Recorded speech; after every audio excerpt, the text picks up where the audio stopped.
নাছিৰ উদ্দিন সিকদাৰ ডাঙৰিয়া, মোৰ প্ৰাৰ্থী বিধায়ক ৰহিম আহমেদ ডাঙৰিয়া, ইয়াত উপস্থিত থকা তালুকদাৰ ডাঙৰীয়াকে প্ৰতিজ্ঞ কৰি মোৰ সহকৰ্মী বন্ধুসকল, মোৰ বন্ধু মোৰ ভাতৃ পণ্ডিত ভূঞা ডাঙৰীয়া, আলিম ওলামাসকল, মঞ্চত উপবিষ্ট যুৱক কংগ্ৰেছ, NSY মহিলা কংগ্ৰেছ, সেৱা দলৰ সহকৰ্মী বন্ধুসকল, সাংবাদিক বন্ধুসকল, ইয়াত উপস্থিত থকা শ্ৰদ্ধেয় ৰাইজ, ইমান ৰ'দত আপোনালোকে ঘৰৰ কাম কাজ এৰি থৈ আহিছে, আমাৰ প্ৰতি মৰম দেখুৱাইছে, আমাৰ প্ৰতি সমৰ্থন দেখুৱাইছে, তাৰ বাবে কংগ্ৰেছ দলৰ ফালৰ পৰা আপোনালোকক ধন্যবাদ, কৃতজ্ঞতা আৰু শুক্ৰিয়া আদায় কৰিছোঁ।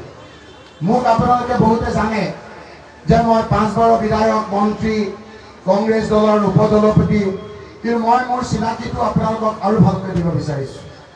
মই মৰহুম নুৰুল হুছেইন চাহাবৰ ল'ৰা, যি নুৰুল হুছেইন চাহাবে শ্বেইখুল হাদিছ হজৰত মৌলানা বাছকান্দিৰ আহমদ আলী চাহাবৰ লগত আজীৱন জমিয়তৰ উপসভাপতি আছিল। বাছকান্দি জমিয়তৰ উপসভাপতি থাকি বাছকান্দি চাহাবৰ আহমদ আলী চাহাবৰ লগত কেনেকৈ 1983 চনত নেলি গহপুৰত নাগাবাংগাত হোৱা দুৰ্গত লোকসকলক সহায় কৰিছিল, সেই কথাখিনি মোৰ সাক্ষী। এইকাৰণে মই কথাখিনি কৈছোঁ যে নগাঁৱত যেতিয়াই শ্বেখ চাহাব আহমদ আলী চাহাব যায়, আমাৰ ঘৰলৈ যায়, আমাৰ ঘৰত তেওঁ বহা উঠা কৰে। মই বুজাব বিচাৰিছোঁ যে আলিম ওলামাৰ কোলাত মোৰ জন্ম। অল ইণ্ডিয়া জমিয়ত উলামায়ে হিন্দৰ সভাপতি আৰশ্বাদ মাদানী চাহাব, তেওঁলোকৰ পৰিয়ালৰ লগত মোৰ এক আত্মিক সম্বন্ধ আছে। আজি জমিয়ত উলামায়ে হিন্দৰ সভাপতি মুস্তাক আনফৰ ডাঙৰীয়া, মই উপসভাপতি। এইকাৰণে মই আপোনালোকক ক'বলৈ আহিছোঁ আজি ইয়াত। ৰাইজ, আপোনালোকে বহুবাৰ জীৱনত ভোট দিছে, এই যে 7 তাৰিখে ভোট দিব, সেই ভোটটো জীৱনৰ সকলোতকৈ ডাঙৰ ভোট। এই ভোটৰ লগত কোন MP হ'লে এই কথা গুৰুত্ব নহয়, এই ভোটৰ লগত আপোনালোকৰ ল'ৰা ছোৱালীৰ ভৱিষ্যত জড়িত হৈ আছে, জীৱন মৰণ জড়িত হৈ আছে। সেইকাৰণে আপোনালোকক কৈছোঁ যে এই ভোট দিয়াৰ আগত আপোনালোকে এবাৰ নহয়, দুবাৰ নহয়, কেইবাবাৰ আপোনালোকে চিন্তা কৰিব লাগিছে। আপোনালোকক মই অনুৰোধ কৰিছোঁ যে আপোনালোকে ইয়াত থকা লোকসকলে মোক শুনে যে আপুনি সংসদ হ'লে প্ৰথম কাম কি কৰিব। মই কৈছোঁ যে আমাৰ অন্যান্য গৰাখহনীয়া সমস্যা আছে, সমাধান কৰিব লাগিব, ৰাস্তা ঘাটৰ সমস্যা আছে, সমাধান কৰিব লাগিব। কিন্তু সকলোতকৈ ডাঙৰ সমস্যা হ'ল আমাৰ ল'ৰাবিলাক শুই থকা অৱস্থাত, আমাৰ মহিলাসকলে গিৰিয়েকৰ লগত শুই থকা অৱস্থাত হিমন্ত বিশ্ব শৰ্মাৰ পুলিচে গিৰিয়েকক উঠাই লৈ গৈ জেলত পেলাই দিয়ে, ডেকা ল'ৰাবিলাকক ৰাস্তাৰ বুকুত গুলিয়াই দিয়ে, ভৰিত গুলিয়াই দিয়ে। আমি শুই থকা অৱস্থাত আমাৰ ঘৰবিলাক হাতীৰে ভাঙি দিয়ে, বুলডেজাৰেৰে ভাঙি দিয়ে। আমাৰ মানুহ কৰ্ম কৰি খোৱা মানুহ, দিন ৰাত আমি কৰ্ম কৰি খাওঁ। আমাৰ ইয়াৰ পৰা গৈ গুৱাহাটীত ডাঙৰ ডাঙৰ বিল্ডিং বনাওঁ, বিজেপিৰ ডাঙৰ যিটো বিল্ডিং আছে সেই বিল্ডিংটো বাঘবৰ চেঙা আৰু আমাৰ ধুবুৰীৰ ইয়াৰ টেকনিকেলি চাউণ্ড ফাইলিং কৰা মানুহে বনাইছে। এই লোকসকলে অনেক বছৰ কাম কৰে, ৰোজা ৰাখি ৰমজান কৰি আবাদত বন্দী কৰে, আৰু বছৰটো নিজৰ সময়ত ৰাখি পেলাই পৰিয়ালটোৰ লগত একেলগে থাকি ল'ৰা ছোৱালীক কাপোৰ দি শুবলৈ বিচাৰে। আমি উপাৰ্জন কৰা কৰ্ম কৰা ল'ৰাসকলে আমি চৰকাৰে কিবা দিলে নিদিলে ইমান ভক্ষেপ নাই, কিন্তু আমি পৰিয়ালটোৰ লগত শান্তিৰে থাকিব বিচাৰো। ৰাইজ, এই যে আমি কৰ্ম কৰি উপাৰ্জন কৰো, যেতিয়াই আমি ল'ৰা ছোৱালীলৈ ভালকৈ শুবলৈ বিচাৰো, বুকুৰ পৰা কাঢ়ি লৈ গৈ জেলত ভক্ষেপ কৰে, ল'ৰা ছোৱালীক গুলিয়াই দিয়ে।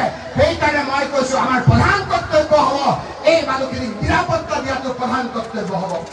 মোৰ পৰিয়ালৰ যাতে প্ৰত্যেকজন মানুহ নিৰ্ভয়ে ঘৰত শুব পাৰে, সেইটো আমাৰ প্ৰধান কৰ্তব্য হ'ব। ৰাইজ, ৰাজহুৱাভাৱে কথা দিছো, আপোনালোকে মোক সংসদ কৰক, কংগ্ৰেছ দলক আপোনালোকে সমৰ্থন কৰক। এজন সীমন্ত নহয়, দুজন সীমন্ত নহয়, 50 জন সীমন্তই আপোনালোকৰ কাৰ ভূমিকা ল'ৰা মানিলো। ৰাইজ, আপোনালোকৰ মই ৰকিবুল হুছেইনে ৰাজহুৱাভাৱে আমাৰ জ্যেষ্ঠ লোকসকলৰ সন্মুখত ৱাদা কৰিছো।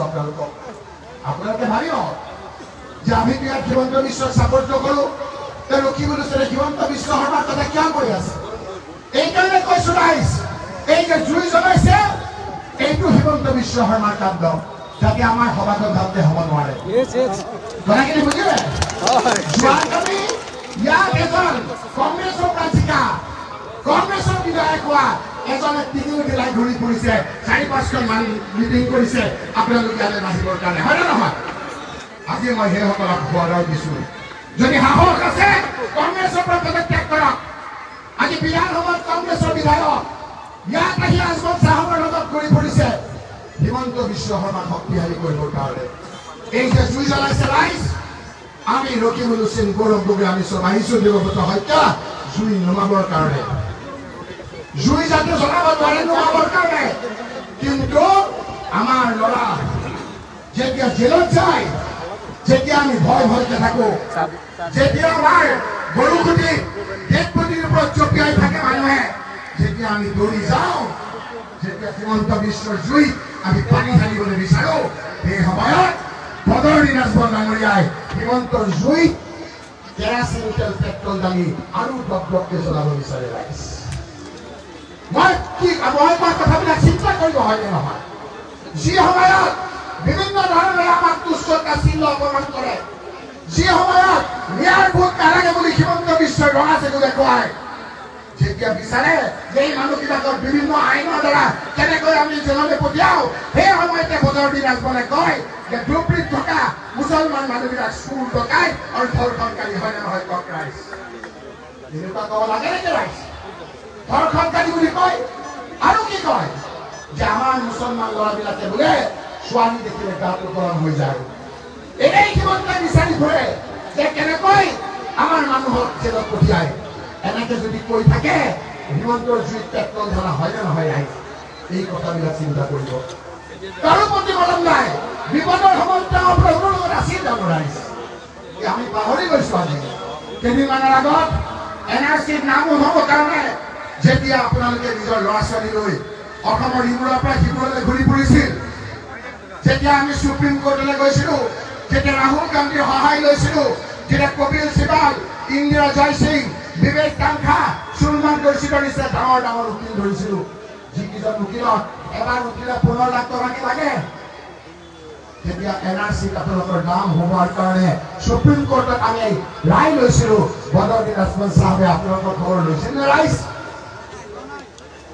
গৈছিল নে নাই আপোনালোকে ঘৰে ঘৰে বিভিন্ন ঠাইত গৈছিলে নাম ল'বৰ কাৰণে মনত পেলাই দিছোঁ তেওঁলোকক পাহৰি গৈছোঁ যে বতৰত আমি যেতিয়া সুপ্ৰিম কোৰ্টত NRCত নাম সোমোৱাৰ কাৰণে বিভিন্ন ক্ষেত্ৰত সহায় কৰিবলৈ আপোনালোকৰ লগত গৈছিলোঁ আলোচনাৰ লগত লগ খাই যেতিয়া আমি সকলোৱে এই কামত ব্যস্ত আছিলোঁ হঠাৎ ভয় খাই গ'লো হাইকোৰ্টে এটা অৰ্ডাৰ দিলে যে পঞ্চায়তৰ ছেক্ৰেটাৰী যি মহিলাই নিজৰ বাপেকৰ ঘৰৰ পৰা গিৰিয়েকৰ ঘৰলৈ যাওঁতে পঞ্চায়তৰ ছেক্ৰেটাৰী লিংকেজ চাৰ্টিফিকেট যিখন লিংকেজ চাৰ্টিফিকেট পঞ্চায়তৰ ছেক্ৰেটাৰী দিয়ে যাৰ কাউণ্টাৰ চাইন কৰে বিডিঅ'ই গুৱাহাটী হাইকোৰ্টে সেইখন নাকচ কৰি দিলে এগৰাকী দুগৰাকী নহয় 48 লাখ মহিলাৰ হাহাকাৰ লাগিল 48 লাখ মহিলাৰ নাম সোমাব নোসোমাব হুলস্থুল লাগিল সেই সময়ত উকিলৰ পৰামৰ্শমতে মই গোৱালপাৰালৈ আহিছিলোঁ এই যে ৰচিদা নামক লগ ধৰিছিলোঁ আৰু এগৰাকী ট্ৰাইবেল মহিলা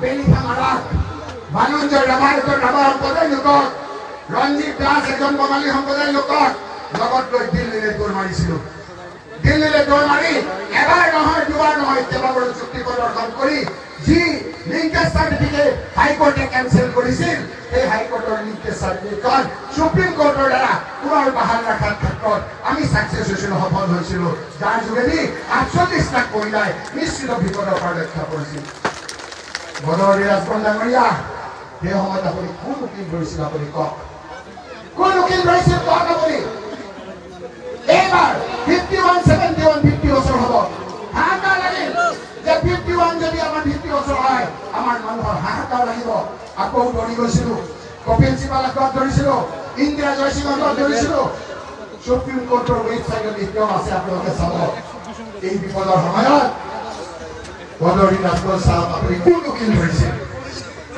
ধৰিছিল দেখাওক কোনোদিন বিপদৰ সময়ত আপোনালোকৰ লগত নাই কি কৰিছে জানে ৰাইজ মই প্ৰমাণ আপোনালোকক দিম কি বজাৰৰ কেছ কৰিছিল ইউটিআইয়ে যেতিয়া হাইকোৰ্টে সুধিলে যে কি বজাৰৰ তালিকা দিয়ক আমি এটা যোগাত্মক এটা অৰ্ডাৰ দিম 26/10/2021 হিমন্ত বিশ্ব বদৰুদ্দিন ৰাজভৰ মাটি হৈ গ'ল যি ভোটাৰ কেছ সম্পূৰ্ণৰূপে জিকাৰ সময়ত একমাত্ৰ হিমন্ত বিশ্ব শৰ্মাৰ কাৰণে সেই কেছটো উদ্ধাৰ কৰি ল'লে ইউডিএফে।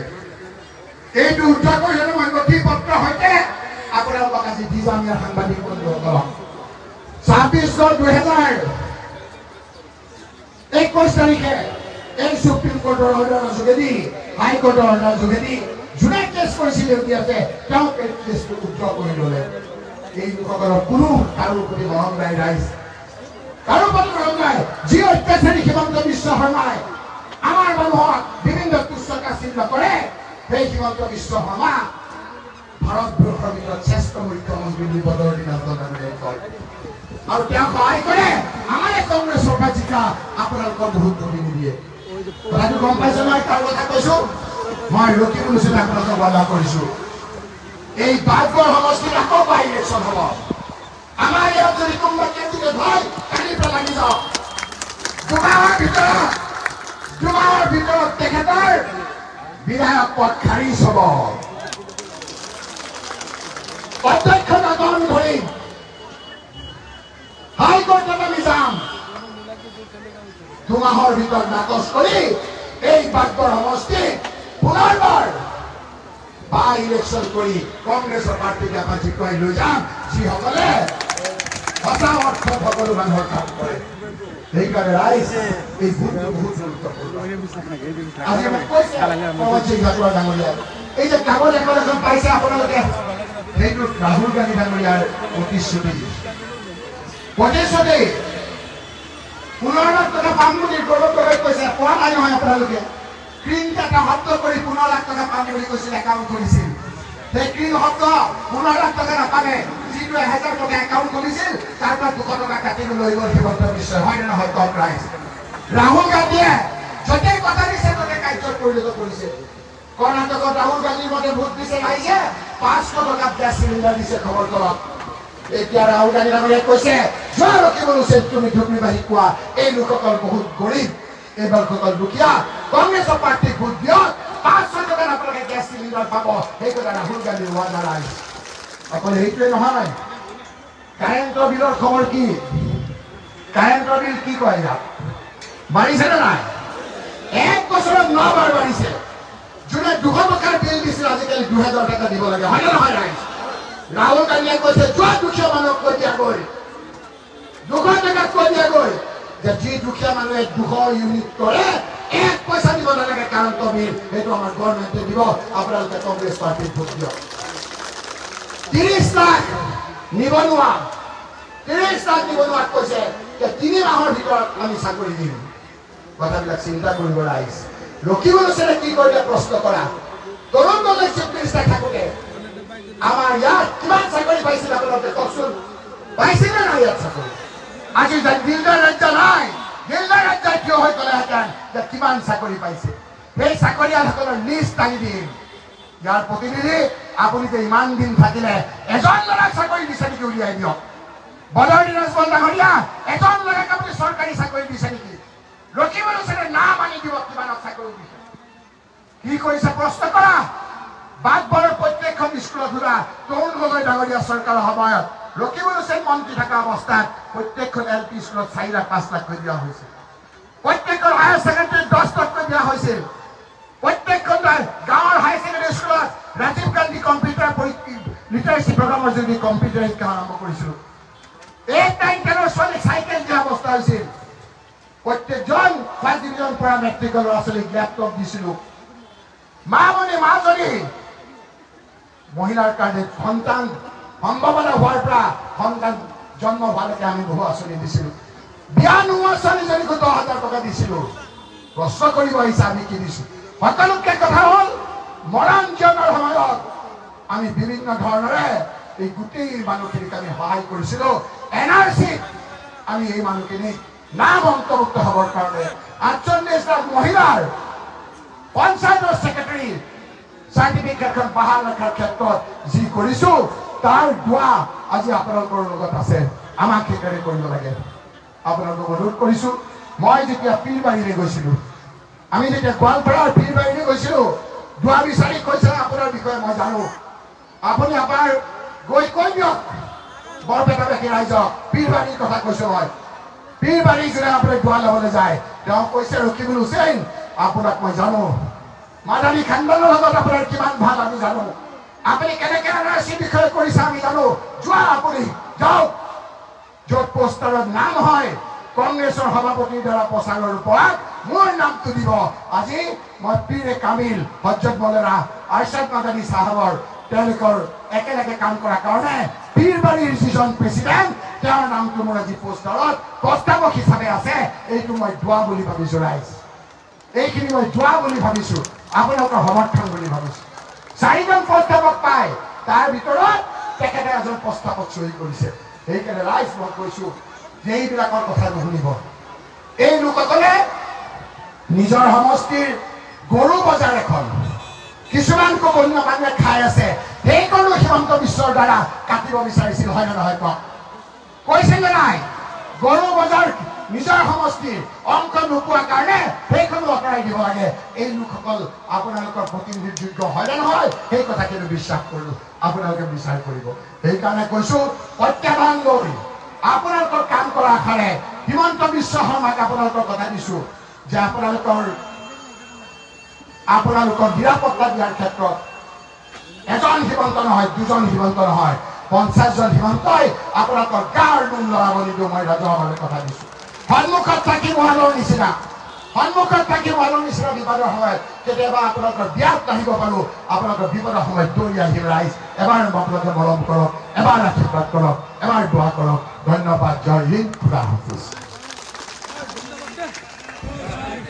ধন্যবাদ দিছো সন্মানীয় নতুন অনুষ্ঠান আৰু ইভাগত আমি আজি কাৰ্যসূচী